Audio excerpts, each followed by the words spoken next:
So quiet. It's nice, very nice.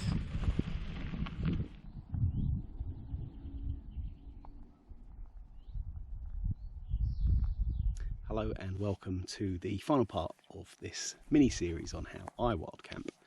And today is just a roundup really of what I thought the trip gave me as an individual, and perhaps what I would do better next time.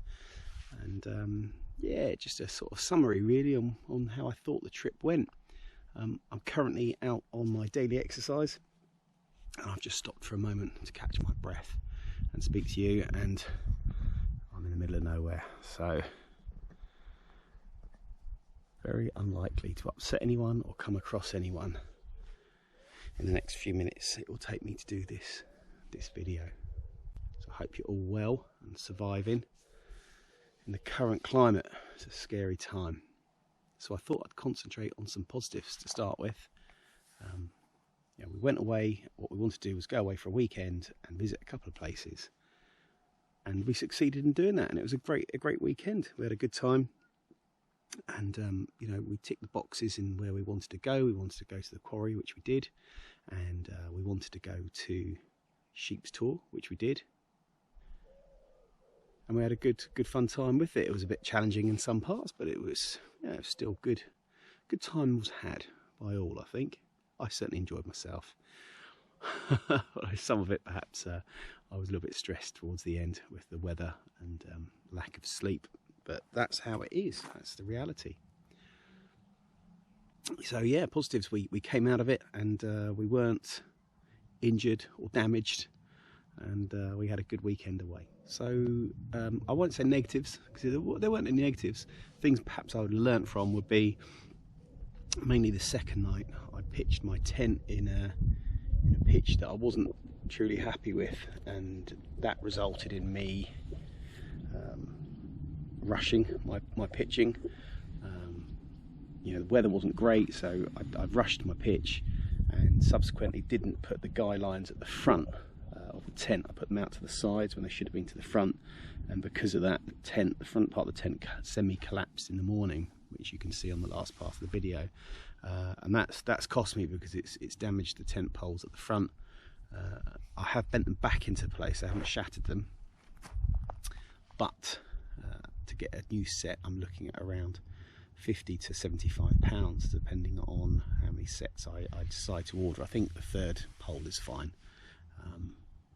Now whether I go ahead and do that is another thing. I'm going to try and pitch the tent again in the garden at home and just see how bad it is. Like I say, I've sort of straightened out the poles as best as I can, but of course they're going to be weak now, so I think they'll be okay. But that's something that I've learned.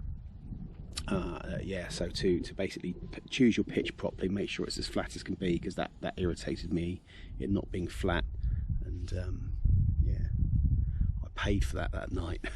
But otherwise it was pretty good.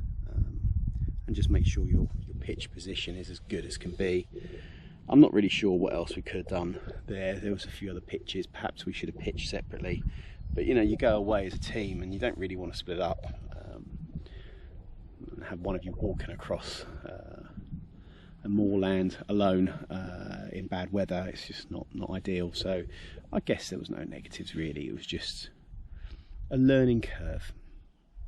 The only other thing was the torch that I bought, the Olight Perrin torch. Excellent torch, and I tried it before charging off a battery pack, and I changed the battery pack to a newer model, and it's not as good quality as the previous model that I had, and it didn't charge. It would not charge off this battery pack. So luckily Dan had a spare pack and lent that to me, and it was fine. So there's a lesson to check your kit before you go. Otherwise I think it was pretty successful.